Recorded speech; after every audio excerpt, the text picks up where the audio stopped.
Alhamdulillah, alhamdulillah hamdan katsiran tayyiban mubarakan fi kama yuhibbu rabbuna wa yardah. Asyhadu an la ilaha illallah wahdahu la syarika lah wa asyhadu anna Muhammadan abduhu wa rasuluh. Allahumma la ilma lana illa ma 'allamtana wa 'allimna ma yanfa'una wanfa'na bima 'allamtana wa zidna ilman wa fahma. Alhamdulillah, kita panjatkan syukur kita kepada Allah Subhanahu wa taala atas kemudahan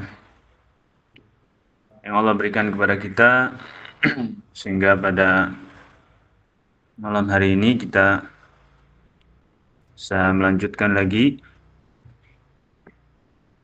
pelajaran kita di dalam membaca kitab atau al-matan al-usul min ilmi al-usul. Dan ini adalah pertemuan yang ke-21 di dalam baca kitab al-usul min ilmi al-usul bi fadilati Syekh Muhammad ibn Salih al-Utsaimin rahimahullah ta'ala. Baik, fi liqa'ina al-munsarim qad qara'na ma bayyanahu al-muallif rahimahullah ta'ala fi qa'idah 'inda madhhab al-imam Ahmad rahimahullah litafriq baina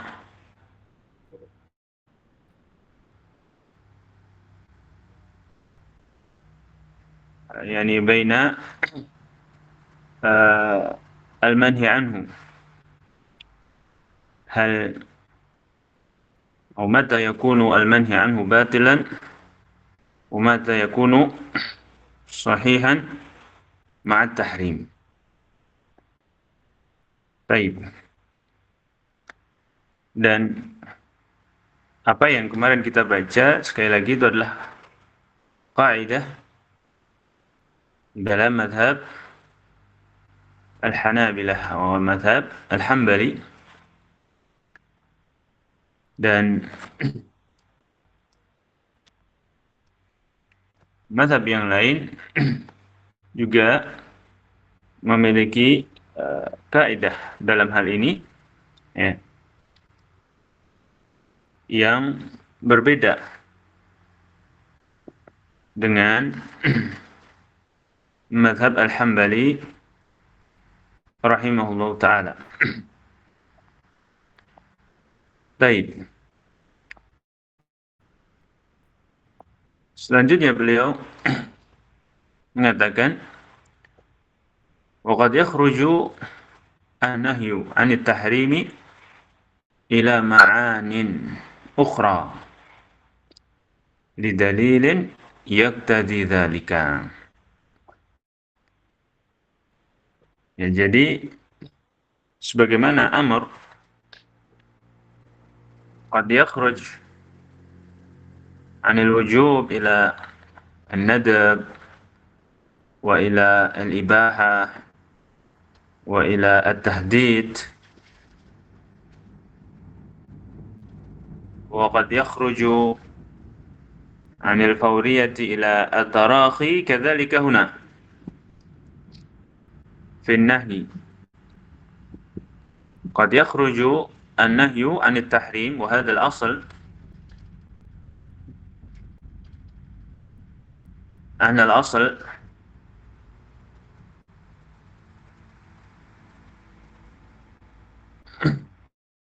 yufidu at-tahrim, lakin qad yakhruju 'anit tahrim ila ma'anin ukhra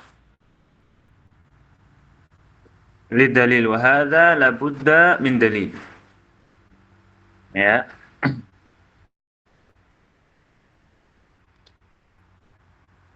Yani kapan nahi berpindah dari makna tahrim kepada makna yang lain, lidalil yaqtadi dzalik, manakala ditemukan adanya dalil atau petunjuk ya akan hal itu. Wa ila fal aslu anna an-nahya yufidu tahrim kama marra bina. Adapun kalau tidak didapati adanya dalil atau qarinah dalam hal ini, maka sebagaimana yang telah berlalu bahwasanya an-nahyu yufidu tahrim atau yaqtadi tahrim. Taib ma hiya ma'anin ukhra غير التحريم الذي دل عليه النهي الأول الكراهة ومثل لذلك بقول صلى الله عليه وسلم لا يمسن أحدكم ذكره بيمينه وهو يبول. Wamathalu, ini para ahli usul menyebutkan contoh dalam hal ini dengan sabda Rasulullah SAW, la yamassanna ahadukum dzakarah biyaminihi. Janganlah salah seorang dari kalian yamas, menyentuh, ya, memegang zakarahu, kemaluannya, biyaminihi, dengan tangan kanannya, wahwa yabul, saat kencing. La yamassanna, hadha nahi. La yamassanna huwa an-nahi. Wal aslu fi an-nahi yadullu ala tahrim. Dan hukum asal dari nahi, konsekuensi at-tahrim atau pengharaman. Faqad qala al-jumhuru inna an-nahya huna lil karahah. Hanya saja jumhurul fuqaha wal usuliyin mereka berkata inna an-nahya huna, bahwa larangan di sini itu larangan menyentuh kemaluan dengan tangan kanan saat kencing, lil karahah, adalah larangan yang sifatnya karahah atau makruh, bukan haram. Limada? Lianna dzakara bad'atun minal insan. Karena kemaluan itu adalah bad'ah, salah satu anggota tubuh ya, atau bagian dari anggota tubuh manusia. Sama seperti tangan, sama seperti kaki ya. Sama seperti telinga dan seterusnya. Bad'atun minal insan. Nah, ketika kemaluan itu sama dengan anggota-anggota tubuh yang lain, maka bisa dikiaskan dengan anggota-anggota tubuh itu di dalam pembolehan memegang saat kencing. Tapi kalau kita ditanya, apa hukum memegang kaki dengan tangan kanan saat kencing? Maka tentunya kita akan jawab, ya boleh saja, mubah. Kalau tangan, mubah juga. Kalau telinga, mubah. Ya. Karena itu semua adalah bad'ah, bagian dari anggota tubuh manusia. Maka begitu juga dengan kemaluan, ya enggak? Ya. ketika memiliki kesamaan di sini, maka ia berkonsekuensi dengan sama hukumnya, yaitu kencing memegang tangan boleh, kencing memegang kaki boleh, maka begitu juga dengan memegang kemaluan. Wal hikmatu minan nahi tanzihu al-yamini. Ya, adapun hikmah dari pelarangan di sini yaitu sekedar tanzih al-yamin. Ya. Dalam rangka mensucikan, ya, atau memuliakan tangan kanan. Baik. Ala kulli hal, bahwasanya larangan di sini tidak sampai kepada haram atau la yadullu ala at-tahrim. Ya. Ini dalil alladzi dzakartu anifan. Baik. Fa yakunu an-nahyu fil hadis lil karahah la tahrim. Kemudian al-irsyad. Al-irsyad itu ya arahan, ya, al-irsyad, pengarahan. Ini an-nahyu yaqtadi al-irsyad. Mata? Ya. Mithlu qawlihi sallallahu alaihi wasallam li Mu'adz, la tada'anna an taqula dubura kulli salatin Allahumma a'inni ala dzikrika wa syukrika wa husni ibadatika.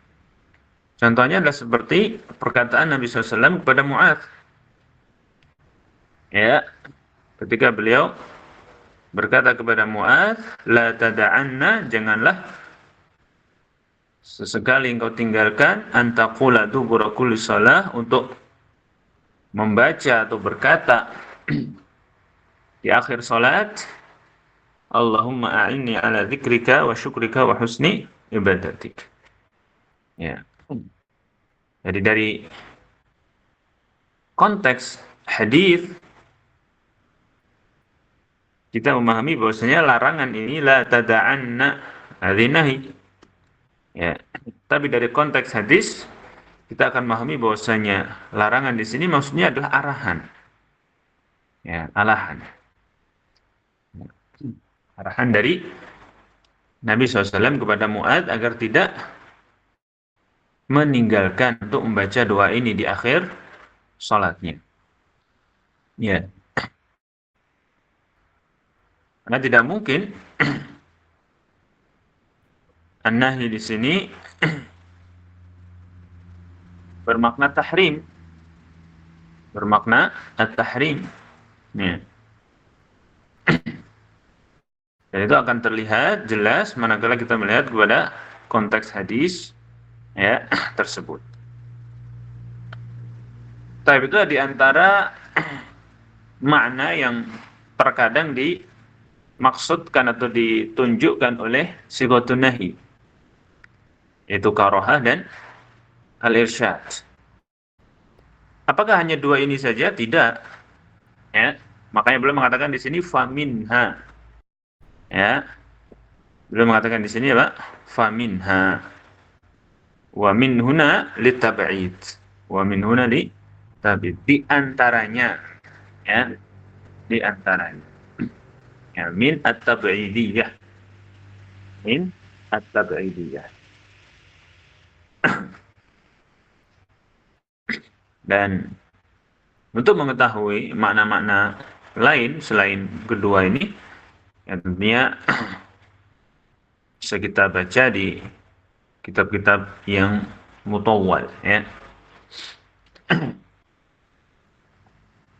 Al-Imam Ibn Subki rahimahullah menyebutkan bahwa kan ada sebagian ulama itu yang menyebutkan hampir 30 makna, ya, yang ditunjukkan nahi, ya, dengan adanya dalil tersebut, ya. Baik.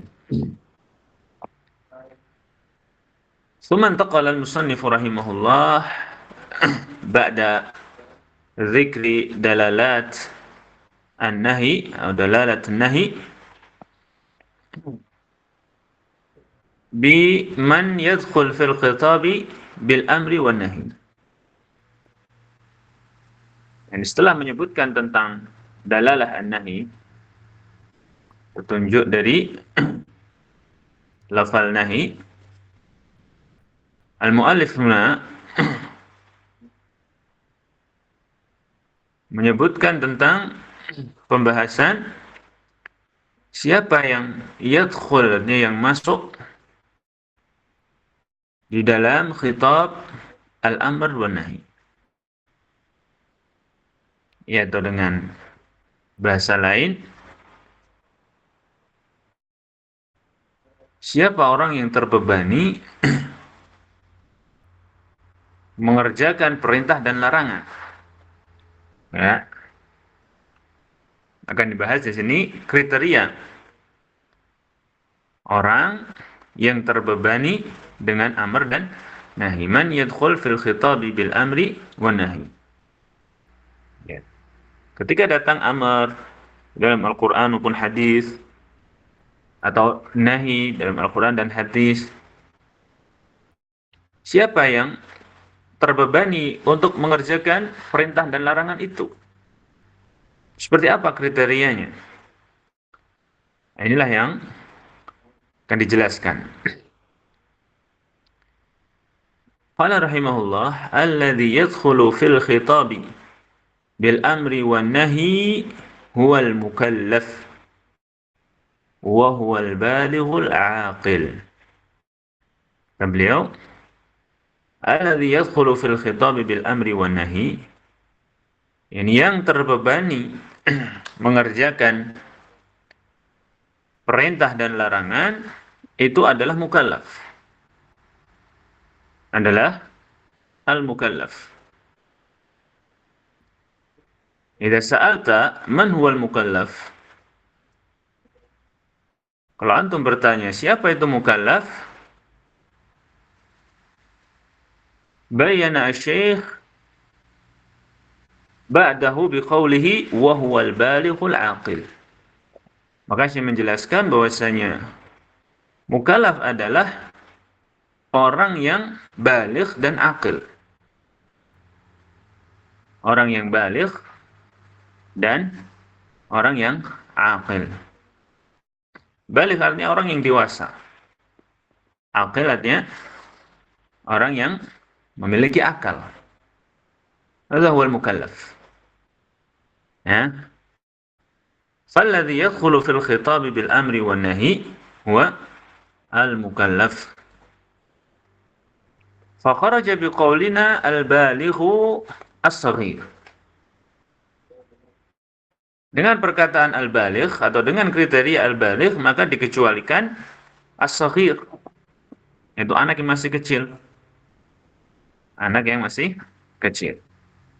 Fala yukallafu bil amri wan nahyi taklifan musawiyan li taklifil baligh.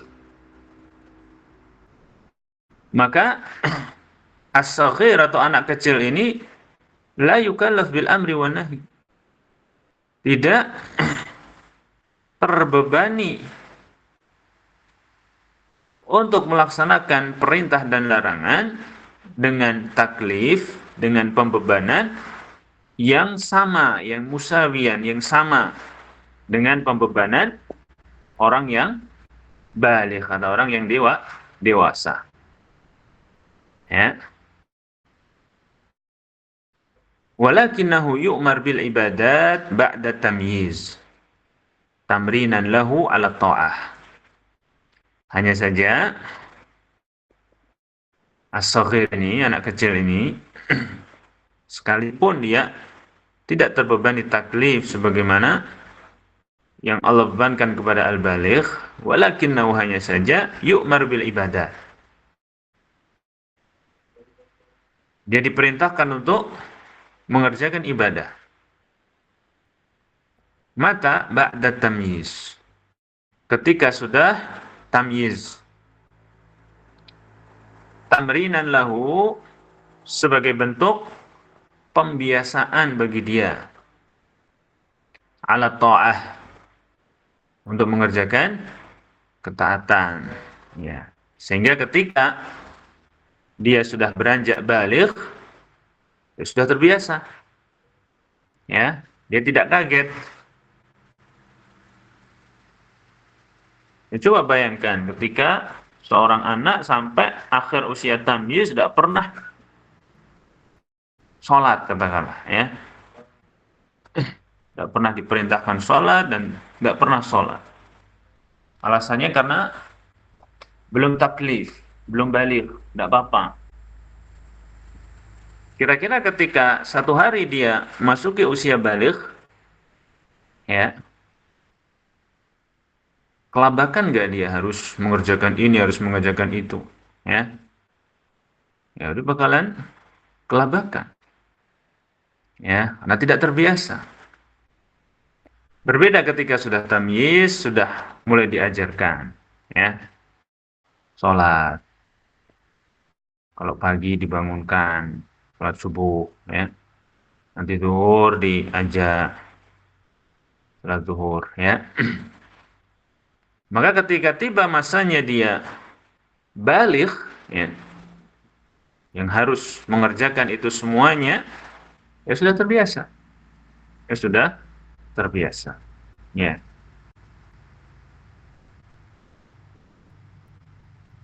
Sekarang siapa itu tamyiz? Siapa itu tamyiz? Para ulama berbeda pendapat di dalam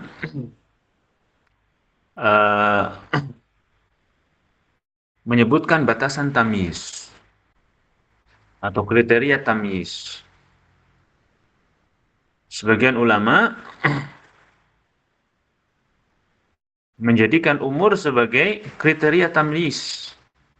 Ini patokannya adalah umur. Kebanyakan mereka yang berpatokan dengan umur mengatakan ketika seorang anak itu sudah genap berusia 7 tahun, berarti masuk ke tahun ke-8, berarti dia sudah tamyiz. Ya. Berarti dia sudah tamyiz. Sebelum itu berarti belum tamyiz. Sebagian ulama yang lain patokan tamyiz bukan umur tetapi al-fahm, pemahaman, ya, atau kemampuan dalam memahami. Maksudnya dia sudah bisa memahami satu ucapan dan bisa menjawab ucapan itu dengan benar. Kalau ditanya namanya, sudah tahu, ya, mau kemana, sudah bisa jawab dengan benar, ya. Yafhamul khitab wa yaruddu al-jawab ala sahih. Yani dia sudah paham ucapan yang disampaikan kepadanya dan dia bisa menjawabnya dengan benar. Itu tamyiz. Ya.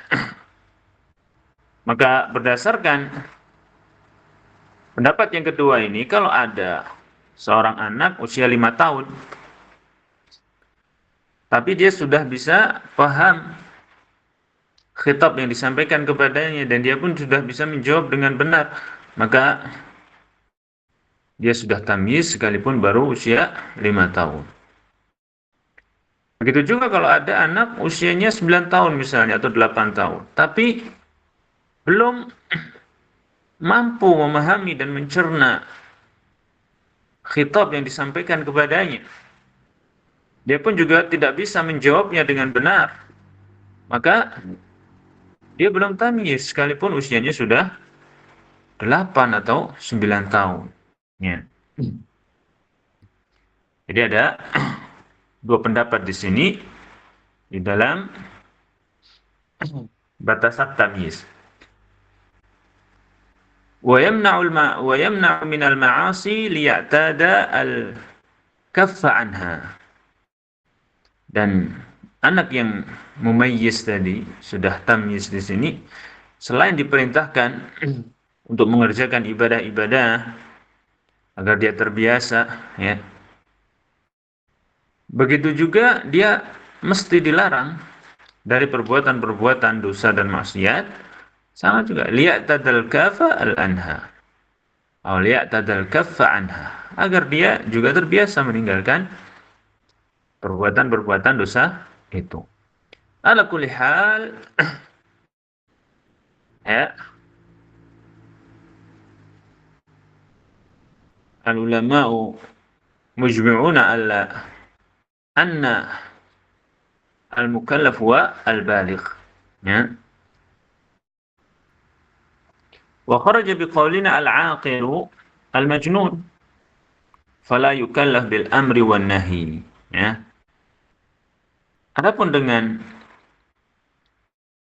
batasan aqil atau sifat aqil, dikecualikan siapa? Al-majnun, orang gila.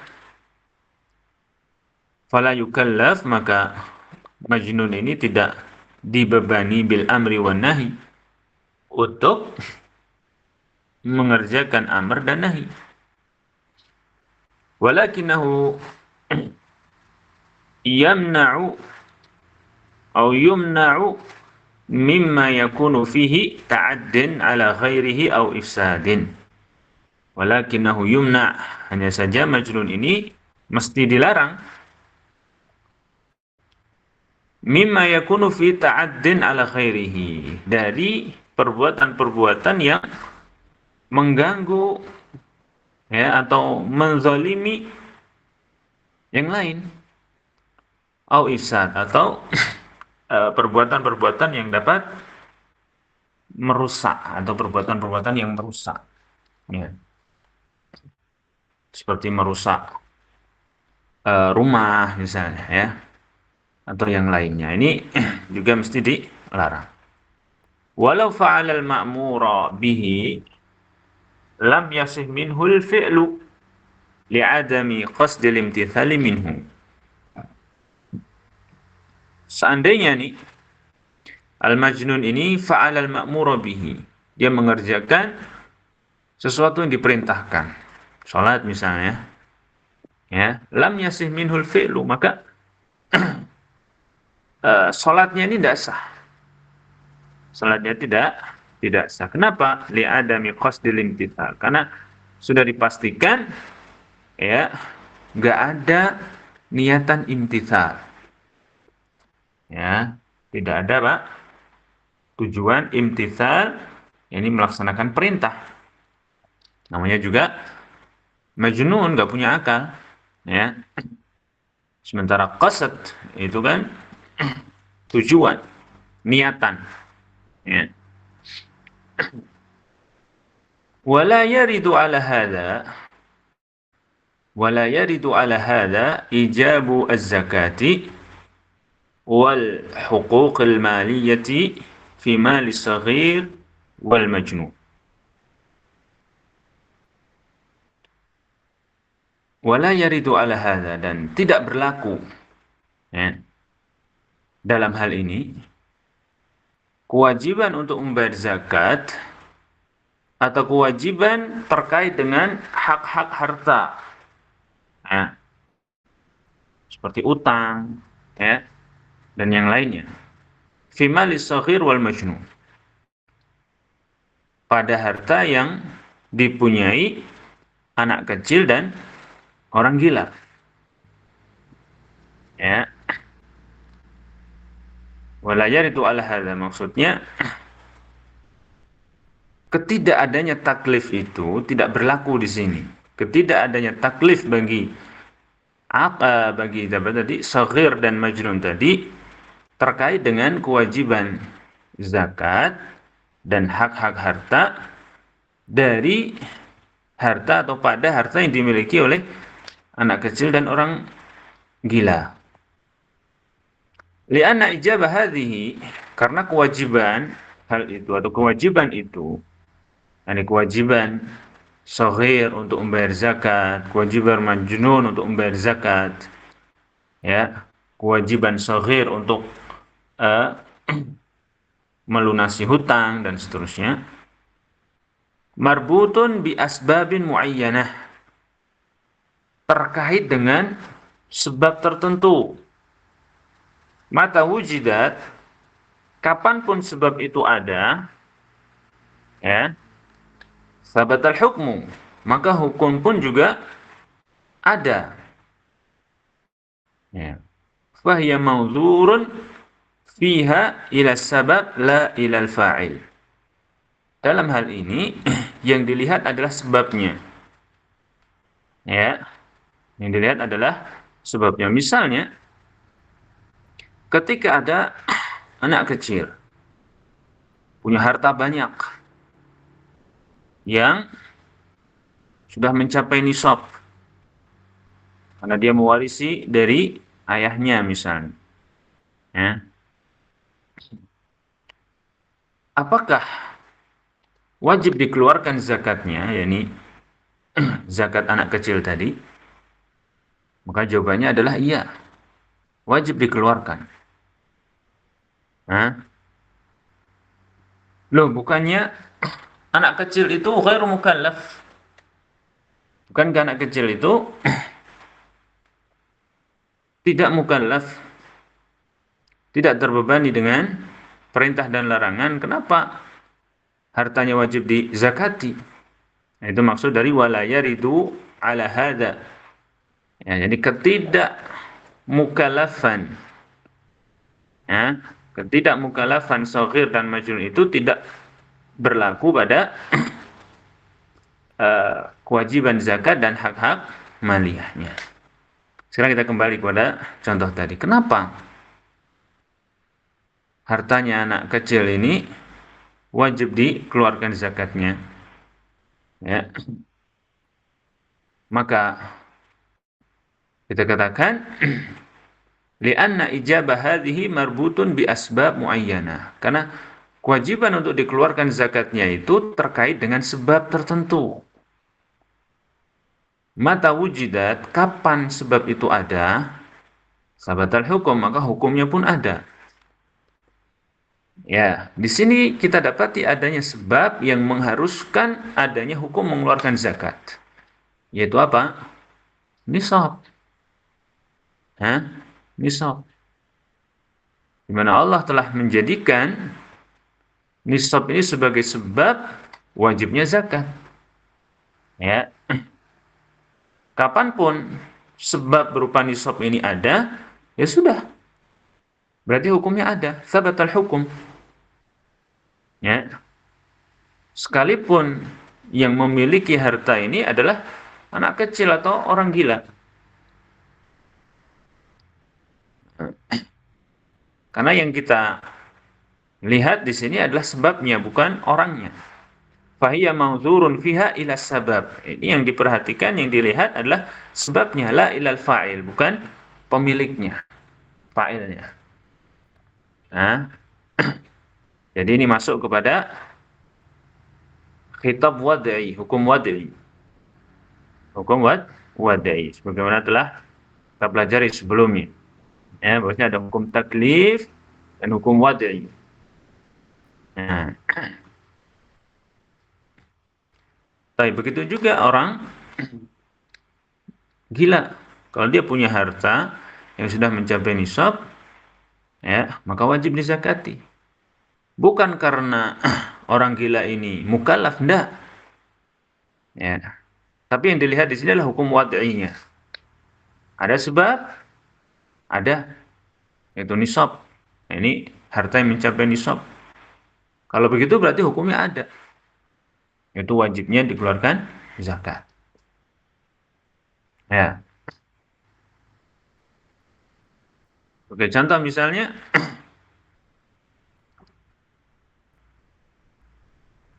anak kecil atau orang gila merusak harta benda milik orang lain. Wajib mengganti? Ya, wajib. Ya.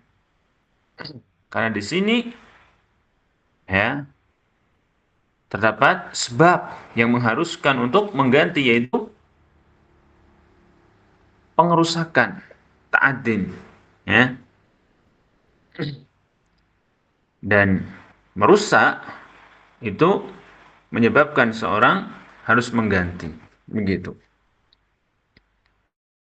Baik, selanjutnya beliau menyebutkan permasalahan lain terkait dengan taklif. Wa taklifu bil amri wan nahi syamilun lil muslimina wal kuffari. Dan beban taklif ini beban taklif dengan perintah dan larangan itu juga mencakup orang-orang muslim dan orang kufar. Adapun mencakup orang muslim maka mahallu al-ijma', mahallu ittifaq bainal ulama. La khilaf fiha. Yani enggak ada khilaf. Bahwa muslimun ya mukallafuna bil amri wan nahi. Khalas. Ya.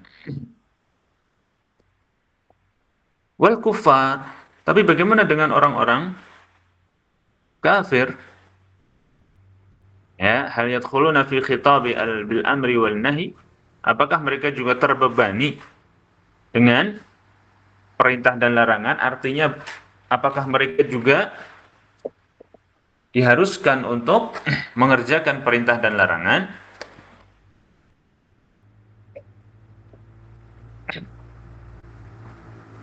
Fa fihi khilaf. Dalam hal ini ada khilaf atau terdapat khilaf bainal ulama.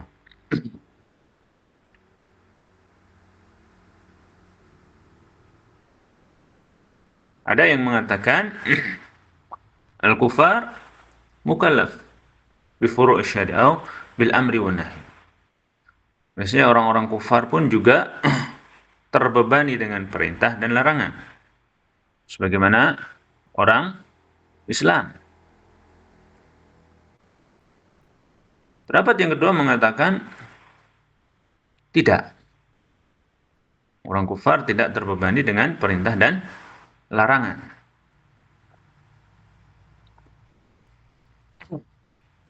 Taib. Kita baca lagi. Wa taglifu bil amri wan nahi syamilun lil muslimina wal kuffar. Jadi Asy-Syaikh di sini memilih pendapat yang pertama. Bahwasanya orang-orang kufar pun juga terbebani dengan perintah dan larangan. Lakinnal kafira la yasihhu minhu fi'lul ma'muri bihi hala kufrih. Hanya saja orang-orang kufar ini tidak sah ketika mengerjakan sesuatu yang diperintahkan saat dalam kekafiran. Ya, hala kufrihi. Jadi orang kufar itu terbebani dengan perintah dan larangan, hanya saja ya ketika dia mengerjakan sesuatu yang diperintahkan tidak sah saat masih kafir. Kalau masih kafir, hala kufrihi. Liqaulihi ta'ala, sebagaimana firman Allah Ta'ala, wa ma mana'ahum an tuqbala minhum nafaqatuhum illa annahum kafaru billahi wa birasulihi. Dalilnya apa? Kalau orang kafir itu mengerjakan ma'mur bihi itu tidak sah ketika masih kafir. Allah berfirman, wa ma mana'ahum, dan tidaklah yang menghalangi mereka an tuqbala minhum nafaqatuhum, untuk diterima sedekah mereka, illa annahum, kecuali karena mereka itu kafaru billahi wa rasuli, kafir kepada Allah dan Rasulnya. Ya. Jadi kekafiran itulah yang menghalangi sedekah mereka diterima Allah Subhanahu wa taala. Ya. Jadi kekafiran mereka kepada Allah dan Rasulnya itulah yang menghalangi diterimanya nafaqatuhum. Ya. Amal sedekah mereka.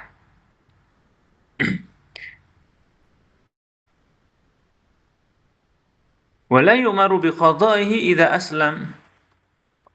Dan orang kufar tidak diperintahkan untuk mengqadha apa yang dia tinggalkan dari perintah dan larangan apabila dia masuk Islam.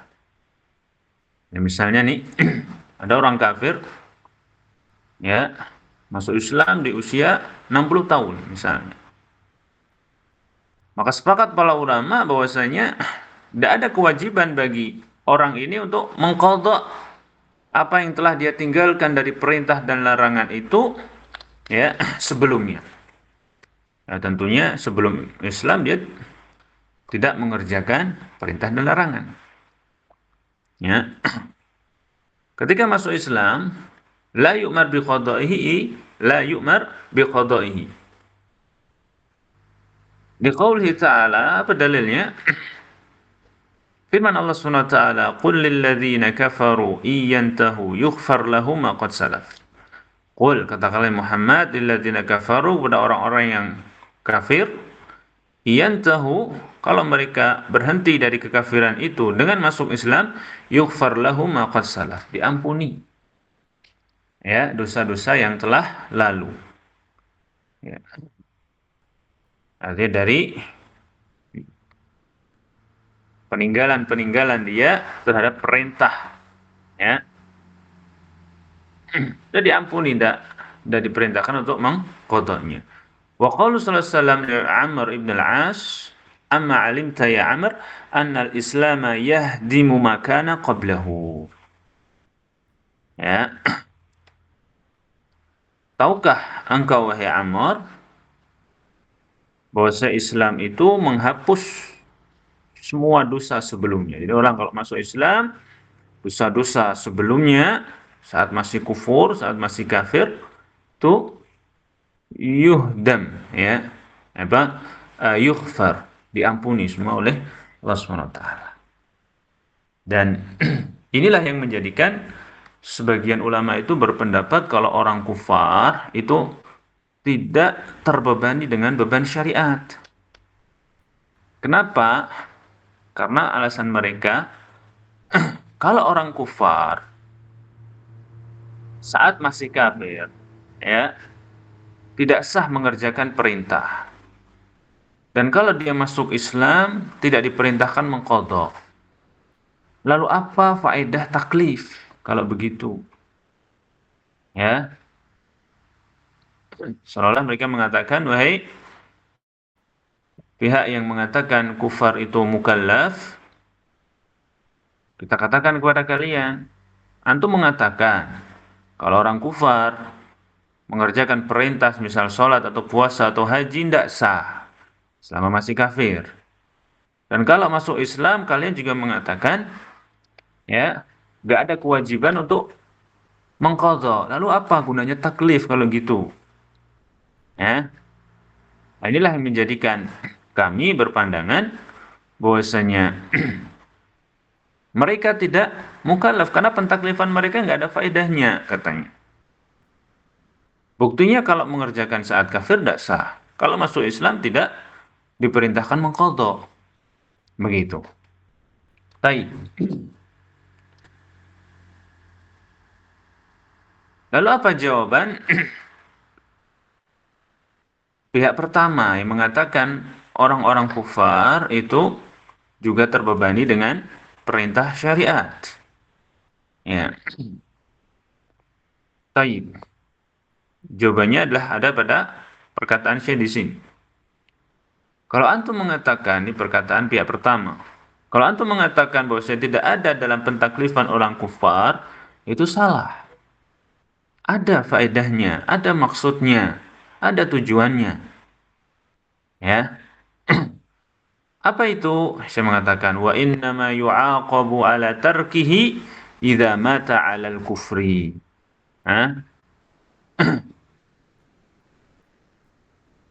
Wa innama yu'aqabu ala tarkihi. Faedahnya adalah mereka akan dihukum ya atas tarkihi, yakni sifat meninggalkan mereka terhadap perintah-perintah itu idza mata 'alal kufri, apabila mereka meninggal dalam keadaan kufur. Artinya mereka akan mendapatkan tambahan hukuman. Ya. Jadi di akhirat nanti selain ada hukuman karena kekafiran mereka, juga ada hukuman untuk mereka, azab untuk mereka karena meninggalkan perintah-perintah itu. Seperti sholat, seperti puasa, seperti haji, dan seterusnya. Sehingga ada faedahnya, ya, yaitu apa? Ziyadatul azab. Ziyadatu al-azab. Ala tarki al-ma'murat. Yaitu tambahan hukuman kelak di akhirat. Madalil, apa dalil dalam hal ini? Liqaulihi ta'ala an jawabil mujrimina idza su'ilu. Dalilnya adalah firman Allah Subhanahu wa taala tentang jawaban orang-orang mujrimin, orang-orang kafir nih, ya, ketika mereka sudah berada di neraka, ketika mereka ditanya, idza su'ilu masalakakum fi saqar, apa yang menjadikan kamu dimasukkan ke dalam neraka saqar? Qalu lam nakum minal musallin. Qalu lam nakum minal musallin. Mereka menjawab, dahulu kami tidak mengerjakan sholat. Ya, lam nakum minal musallin. Bukan termasuk orang-orang yang mengerjakan sholat, artinya mereka meninggalkan sholat. Walam nakum nut'imul miskin. Dan kami tidak termasuk orang-orang yang memberi makan orang-orang miskin. Maksudnya di sini sebagian orang mengatakan zakah, tidak bayar zakah.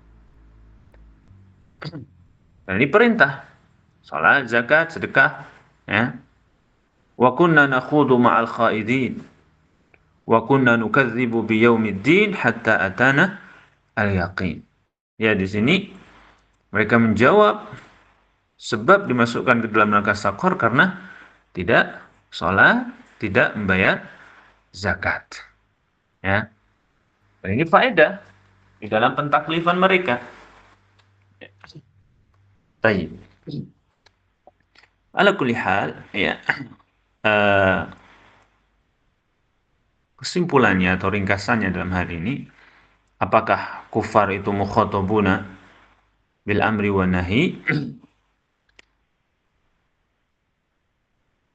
Maka bisa kita katakan bahwasanya ajma'a al-ulama anna al-kufar mukhatabuna bi usuli ad-din wa bi usuli syariah. Bahwasanya orang-orang kufar itu mukhatab terkait dengan usuluddin. Usuluddin maksudnya agar mereka masuk Islam. Agar mereka masuk Islam. Jadi sepakat. Anal kufar mukhatabuna bi usul syariah, yaitu agar mereka masuk Islam. Ya, buktinya Rasulullah SAW senantiasa mendakwahkan, ya, dan mewajibkan mereka agar masuk Islam. Waqtalafa halil kufar mukhatabuna bi furu'i syariah amla. Ya. Adapun terkait dengan furu' syariat seperti tadi salat, zakat, ya, puasa, haji, furu' syariah, ya, maka ada perbedaan pendapat di sini baina al-usuliyin halil kufar mukhatabuna biha amla. Sebagian berpendapat ya, sebagaimana mereka mukhatab bi usuluddin, bi usul syariah, mereka juga mukhatabun bi furu'i syariah. Bi furu'i syariah. Ya. Pendapat yang kedua, mereka mengatakan anal kufar laisu mukhatabina bi furu'i syariah. Maksudnya orang-orang kufar tidak terbebani dengan furu' syariat. Ya. Alasannya apa tadi alasannya? Ya. Kalau ngerjakan ketika kafir tidak sah, kalau masuk Islam tidak diperintahkan mengqadha, ya lalu apa faedahnya taklif? Kalau gitu, ya. Taib. Walakin as-shawab, ya, wallahu a'lam, wal arjah fi hadhihi al-mas'alah anna al-kuffar mukhatabuna bi furu' asy-syariah.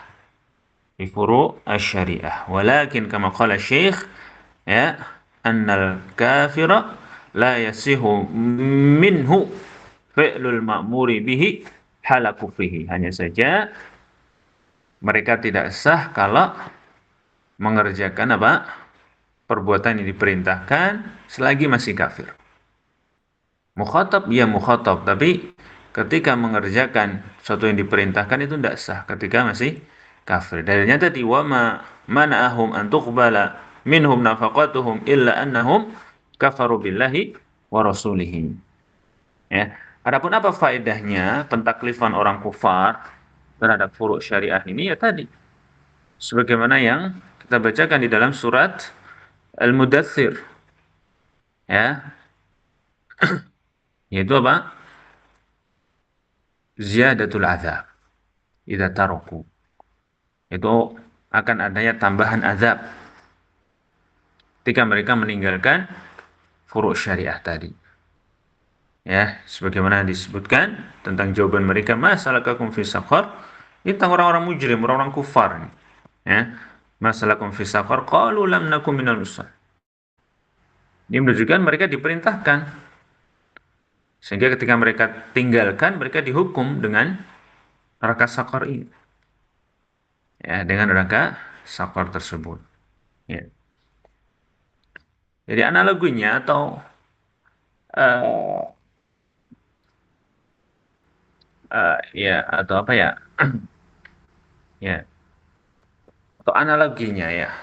Itu seperti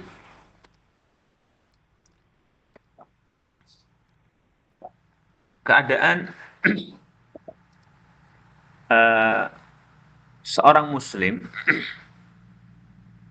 ketika dalam keadaan hadas. Sebagai contoh nih misalnya, kita nih ketika dalam keadaan hadas, entah itu hadas kecil atau hadas besar. Kemudian datang waktu sholat. Datang waktu sholat. Pertanyaannya, apakah kita saat hadas tersebut juga terbebani untuk mengerjakan sholat atau tidak? Ya, maka jawabannya, ya tentu kita terbebani mengerjakan apa? Sholat. Ya, tapi ketika kita mengerjakan sholat, apakah sholat kita sah? Ya, apakah sholat kita sah atau tidak? Maka tentunya jawabannya tidak sah. Ya, apa yang diminta dari kita saat waktu sholat sudah masuk dan kita dalam keadaan hadas? Ya, maka yang dituntut dari kita adalah berwudu dulu, ya kan? Atau mandi dulu kalau hadasnya hadas besar, baru sholat kan gitu. Ya, bukan berarti ketika kita hadas kemudian kita tidak wajib sholat, enggak. Tetap kita diperintahkan sholat. Tapi kalau kita sholat sementara masih hadas, ya sholatnya tidak sah. Sholatnya tidak sah. Apa harus kita lakukan? Wudhu dulu atau mandi dulu, baru sholat. Begitu juga orang kufar. Ya, apakah mereka terbebani dengan furu' syariat? Maka jawabannya iya. Tapi kalau mereka mengerjakannya, ya, sementara dia masih kafir, ya tidak sah. Ya, tidak sah. Apa yang harus dia lakukan? Masuk Islam dulu. Ya, masuk Islam dulu, baru sholat. Kan gitu. Ya, baru sholat. Baik. Nah, itu pembahasan tentang kriteria orang yang terbebani apa? Perintah dan larangan. Ya, man yadkhul fil khitab bil amri wan nahi. Ya. Selanjutnya adalah pembahasan tentang mawani at-taklif. penghalang-penghalang taklif, ya. Penghalang-penghalang taklif, maksudnya di sana ada beberapa penghalang taklif, ya. Yang manakala penghalang itu ada, maka ya terangkat beban taklif itu dari orang tersebut. Naqra insyaallah taala fi liqa'il qadim biiznillah, la'alla naktafi hadha liqa' ila huna, ya.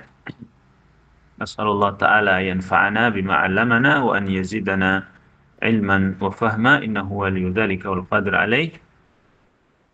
Nakhtim bidha kafratul majlis. Subhanakallahumma bihamdika asyhadu an la ilaha illa anta astaghfiruka wa atubu ilaik. Wassalamualaikum warahmatullahi wabarakatuh.